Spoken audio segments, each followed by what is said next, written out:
Warangal Kakatiya medical కాలేజీలో ragging కలకలం రేపింది. ఎంబీబీఎస్ సెకండ్ ఇయర్ విద్యార్థులను మోకాళ్లపై నిలబెట్టి దుర్భాషలాడుతూ ర్యాగింగ్ చేశారు third year students.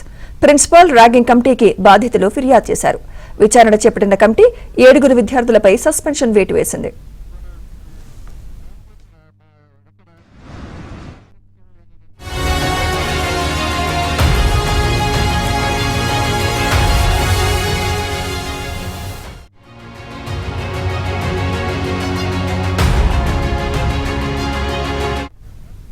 Warangal Kakatiya medical కాలేజీలో ర్యాగింగ్ కి సంబంధించి మరింత సమాచారం మా ప్రతినిధి నవీన్ అందిస్తారు. నవీన్, సుమిత్ర, వరంగల్ కాకతీయ మెడికల్ కాలేజీలో ర్యాగింగ్ మరోసారి కలకలం రేపింది.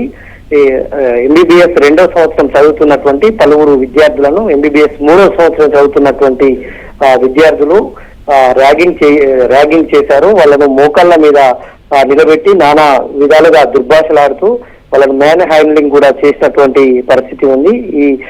ఈ ఘటన పైన వాళ్ళంతా కూడా ఎంబీబీఎస్ 2వ సంవత్సరం విద్యార్థులు యాంటీ ర్యాగింగ్ కమిటీకి, తర్వాత అక్కడ కళాశాల ప్రిన్సిపల్ సంధ్యారానికి కూడా వాళ్ళు ఫిర్యాదు చేశారు. వాళ్ళందరినీ కూడా పిలిపించి ఇవాళ ర్యాగింగ్ కమిటీ సమావేశమైంది. ఈ సమావేశంలో ర్యాగింగ్ జరిగిన విషయాన్ని నిర్ధారించుకున్నారు. అక్కడ ఉన్నటువంటి సీసీ కెమెరాలు అయితుంది, అక్కడ ఉన్నటువంటి ప్రత్యక్ష సాక్షులందరినీ కూడా ఇవాళ కమిటీ దగ్గరికి పిలిపించుకొని మాట్లాడిన తర్వాత 7 విద్యార్థులు ప్రధానంగా ర్యాగింగ్ కు కారణమైనట్టు గుర్తించారు. ఆ 7 విద్యార్థులను కూడా సస్పెండ్ చేయాలని కమిటీ నిర్ణయించింది. గతంలో కూడా ర్యాగింగ్ కు పాల్పడినటువంటి ఘటనలు అయితే ఉన్నాయి.